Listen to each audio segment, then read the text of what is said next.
Assalamualaikum warahmatullahi wabarakatuh. Alhamdulillah, wassalatu wassalamu ala Rasulillah Sayyidina wa maulana Muhammad sallallahu alaihi wasallam wa ala alihi wa sahbihi ajma'in. Sahabat, pernahkah kalian merasa meski hari sudah berganti, tapi beban di pundak rasanya masih sama? Kita bangun pagi, mengejar angka-angka, mengejar pengakuan, lalu pulang dengan perasaan hampa. Terkadang kita melihat musaf di sudut ruangan berdebu, terjepit di antara buku-buku lain. Kita tahu itu obat, tapi entah kenapa tangan ini terasa berat, walaupun hanya untuk sekedar menyentuhnya. Kita sering beralasan, nanti kalau sudah tenang baru kita baca. Padahal kita tidak akan pernah tenang jikalau kita tidak pernah membacanya.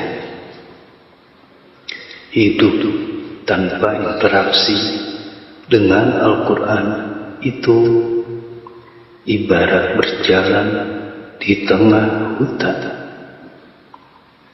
gelap, tanpa lampu, tanpa obor. Kita punya kakinya, tapi kita kehilangan arahnya.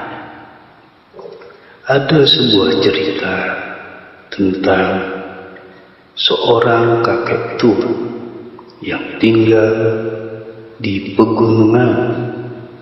Setiap hari dia membaca Quran, tapi dia selalu merasa tidak pernah mengingat apapun daripada apa yang dia baca. Cucunya pun bertanya, "Kek, buat apa kakek baca? Kalau kakek tidak hafal dan tidak ingat isinya." Si kakek pun tersenyum, lalu memberikan sebuah keranjang bambu yang sangat kotor, bekas wadah batu bara. "Cucuku, bawalah keranjang ini ke sungai, isilah dengan air, dan bawa kembali ke sini," perintah si kakek. Si cucu mencoba berkali-kali, tapi akhirnya selalu habis, selalu bocor sebelum sampai ke rumah. Si cucu pun menyerah. "Kek, ini sia-sia. Akhirnya tidak bisa dibawa pakai keranjang yang bocor ini." Si kakek pun berkata, "Cucuku, lihatlah keranjang.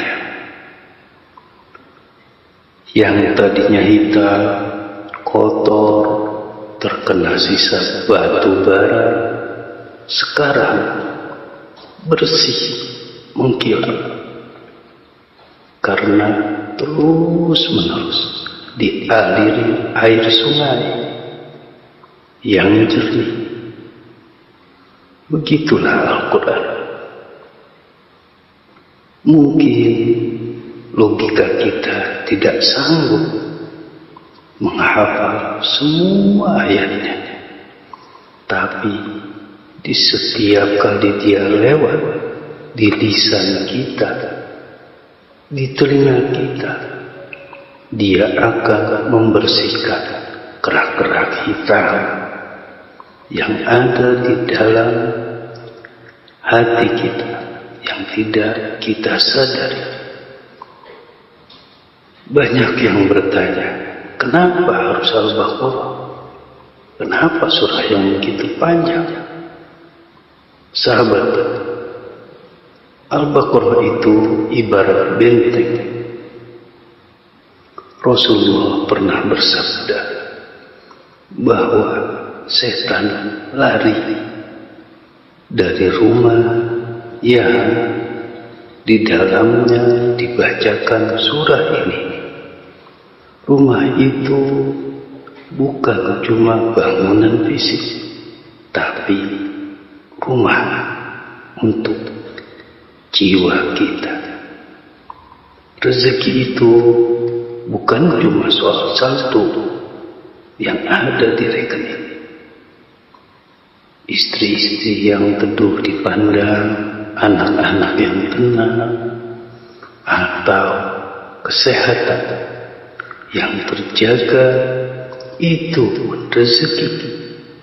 Dan tahukah kalian, rezeki yang paling mahal adalah ketika Allah mencabut rasa gelisah itu dari diri kita. Itu terjadi saat lisan kita mulai basah dengan ayat-ayatnya. Jangan tunggu hafal 30 juz untuk merasa dekat.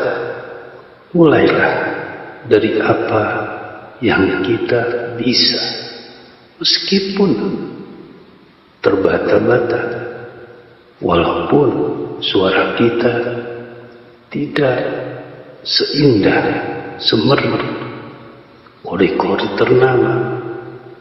Allah tidak menilai merdunya, Allah menilai jujurnya, niat ketulusan kita. Jadi coba lihat kembali di sekitar kita, dengarlah suara angin, lihatlah pemandangan di sekitar kita. Semua adalah ciptaannya, dan Al-Quran adalah surat cintanya untuk kita yang sedang lelah ini.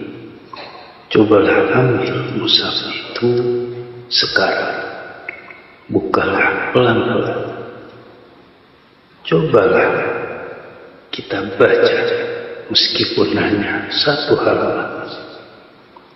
Rasakan bagaimana setiap hurufnya mulai mendinginkan suasana yang terasa panas karena hiruk pikuknya urusan dunia. Mari kita jadikan Quran bukan lagi sekedar baca atau sekedar bacaan di saat ada yang meninggal, tapi sebagai kawan, sebagai teman hidup yang paling setia sampai kita kembali kelak kepadanya.